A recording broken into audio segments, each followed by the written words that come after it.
let's talk about the hire. There was Lance was pretty worried about Brad Ausmus, the possibility of Brad. Was that real? Or and oh, by the way, then just the night before at the sports awards, Jim Crane says, "Oh, we're going to take our time and we're doing our due diligence." And then the next day, he's got Dana Brown. So he must have known that going into the sports awards, didn't he?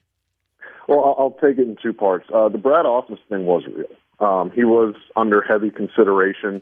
I don't know that it was Dana Brown over Brad Ausmus, but I do know Brad Ausmus was under pretty serious consideration for this job. He interviewed for it. It was not a courtesy interview. There were some real discussions. And then, yesterday was a little bit, I don't want to say odd, and I'm going to use this scenario just to kind of paint it out. One thing, when there's a press conference over at Minute Maid Park and Jim Crane is involved, he's pretty adamant that his staff and everyone around him wear suits. That's just something that he likes. It's something that he likes to see his employees in suits when press conferences happen. No one was in a suit yesterday. So that, to me, would suggest that this was not something that was planned. This was not something that they had on the schedule. He's going to do a press conference today to introduce the GM. So from what I understand, this came together pretty quickly. This was, I don't know if it came together after the Houston Sports Awards that night after Jim Crane spoke to us. I don't know if it came together yesterday morning. Obviously, Dana Brown had to get down here, so they couldn't just teleport in here. So I think it came together somewhat quickly. I don't want to say it was rushed by any stretch of the imagination, but I don't think this was something that they had targeted. Hey, we're going to do it on Thursday. We're going to do it here, and this was this grand plan. I think there was a decision made pretty recently. I don't think this was a long drawn out thing.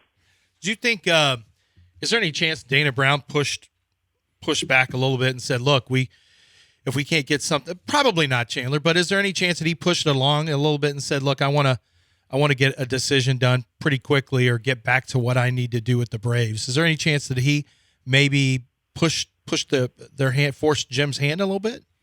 Maybe. I do think also, Jim probably had to look at the calendar too and be like, the pitchers and catchers report to spring training in less than a month, like 3 weeks. And guys that are in the WBC are going to be going even earlier than that. So, the clock was ticking. It was time to get this done. And I just think, from what I understand, Jim Crane's got a pretty busy schedule of travel the next few weeks. And it was one of these things where if it was going to get done, it would have had to get done this week. So I think it was maybe on both ends. Maybe just kind of, look, this thing needs to wrap up. They've done as many interviews as they can. They've got their candidates in, and it was time to make a decision.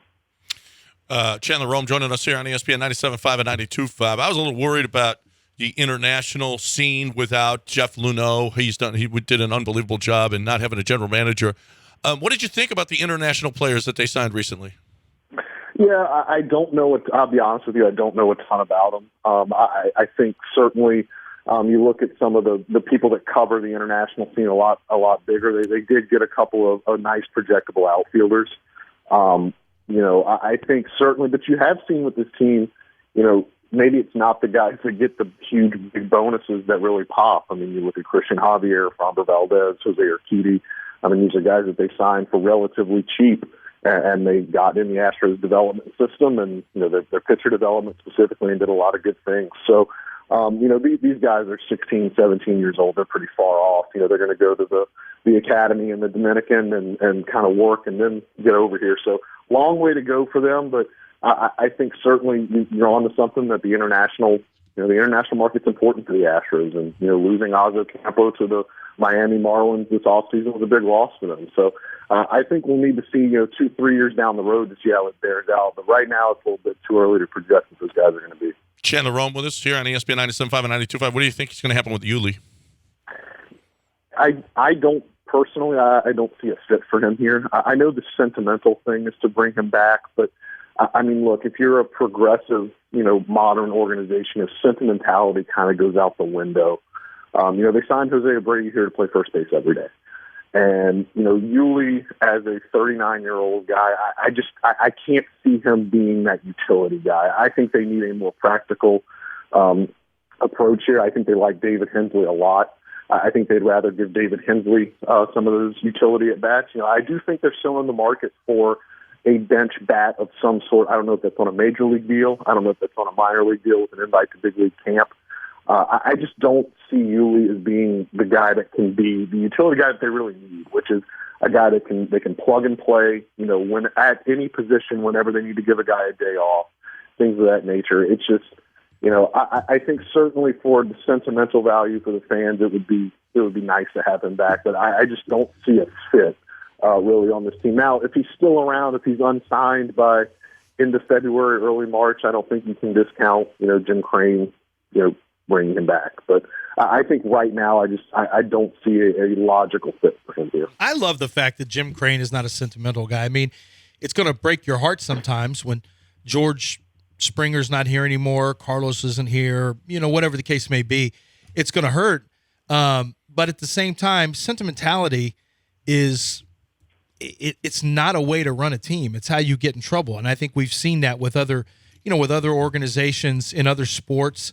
That's not, I think we've seen with the Astros with Drayton McClain in the past. And so I think it's important that he maintains that. And if he does bring back Yuli, it's going to be because he thinks there's a good value to it and there's a good baseball move. That's why he'll do it. And you know what? I'm fine with my owner doing that.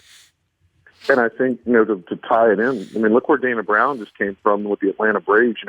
They let Freddie Freeman go when everyone was really sentimental about bringing him back right after a World Series, no doubt. This guy was the face of that franchise. They made him an offer. He went elsewhere. Same thing with Dansby Swanson this offseason. A guy that the fans really wanted back, and they made the offer that they were comfortable making, and Dansby Swanson's a Cub now. So Dana Brown does have at least some experience, and obviously he's not the one making the calls over in Atlanta. That's Alex Anthopoulos and their ownership group, but certainly he has experience in that sort of same mold that we were talking about. How do you see him using Hunter Brown early? I think Hunter Brown, there's certainly an opportunity for him this year. I can foresee the Astros going into a 6-man rotation at points of this season. The off days are going to have to line up and things like that for them to really do it all year. But Hunter Brown he has the right mentality for this. You saw he spoke to us at FanFest last weekend. He's talking about, look, I need to go in and make a roster. Like, that's the mindset. He's not going in with the mindset that he's got it all. He's got a spot in the rotation locked up, anything like that. He's going in with the mindset that he's not on the roster yet, that he has to go in and earn it. I think the one thing that, would be a little bit concerning is his relative lack of innings. If you expect him, he said he's prepping to go out and throw 200 innings. I don't think he's thrown more than 130 innings in his professional career. Now, that's the same qualms we have about a lot of these pitchers. Guys like Luis Garcia, who had a career-high workload last year, Christian Javier, and they've responded well.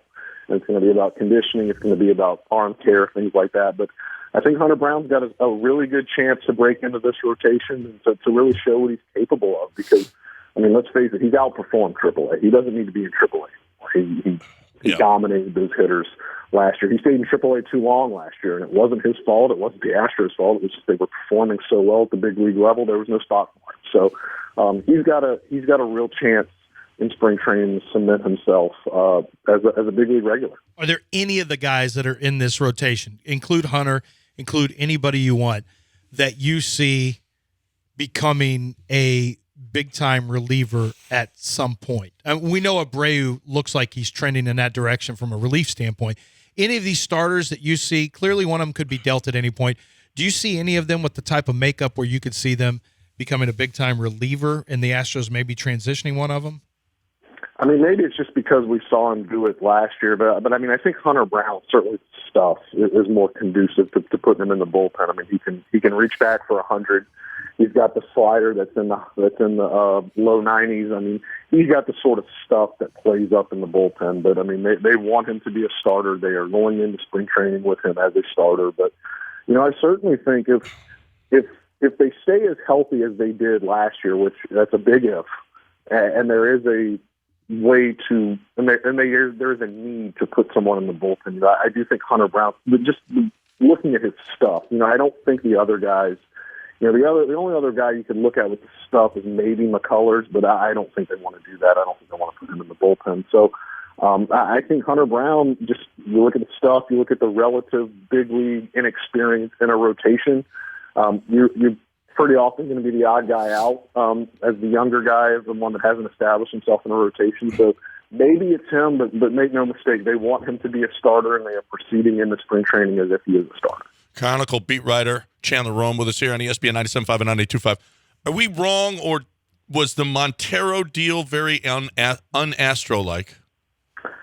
It was odd. Just talking to people not affiliated with the Astros, just around the sport, they were pretty shocked. I mean, that was a big overpay. And I had one executive from another team say it basically stalled the market for about a week because everyone had, all these agents and all these teams had their valuations for all these relievers and how they were going to go about it. And then that just blew it all out of the water, and it kind of stalled the market as all these agents scrambled to update their valuations because Rafael Montero got $34.5 million.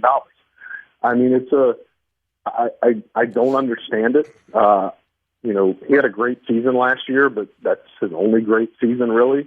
I knew that they were pretty interested in extending him during the season, but I would have never expected for that much money. I mean, it was, good for him, I guess. He got the money, but that deal has never made much sense to me.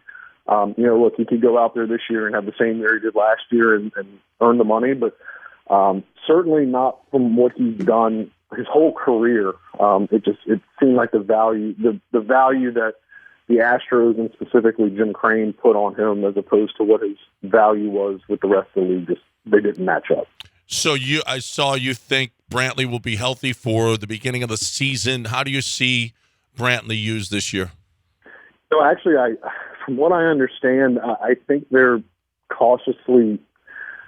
I don't think he's going to be ready for opening day. I think, from what I understand, I think there's some cautious optimism he may be, but I think there's some in the organization that are proceeding under the guise that he won't be. I think if he's not ready for opening day, that opens up a possibility for Jake Myers to get on the roster a little bit, see if he can kind of find his footing a little bit. That would create a little bit of a, how much do you play Jordan in left field at that point? How much do you DH him and let Chaz play left and Jake Myers play center? But if he is ready for opening day, I mean, that's obviously a big boost to the Astros lineup. So, I think it'll be interesting to see how much left field both of those guys play. I think Michael Brantley's always been a guy since he got here. He's not a big fan of DHing. He doesn't really like it, and he would prefer to be in the outfield as much as possible. I think he is, though, he's pretty realistic on his Zoom call when he signed that, he's going to have to DH a little bit more, and that he's becoming more open to splitting time a little bit with Alvarez. So, Alvarez has acquitted himself well defensively. He's by no means a Gold Glover, but he's okay out there. He's serviceable, and I think they're going to find a way to let him play mostly at Minute Maid Park, let Michael Brantley tackle some more of the road ballparks, and they're going to have to be careful. David Hensley can go out there and play some left field. Chaz McCormick can play left if they need to. So they're just going to have to monitor both Brantley and Alvarez, just given their histories and things like that. But it's something that from the Dusty and his training staff and his performance staff will have to figure out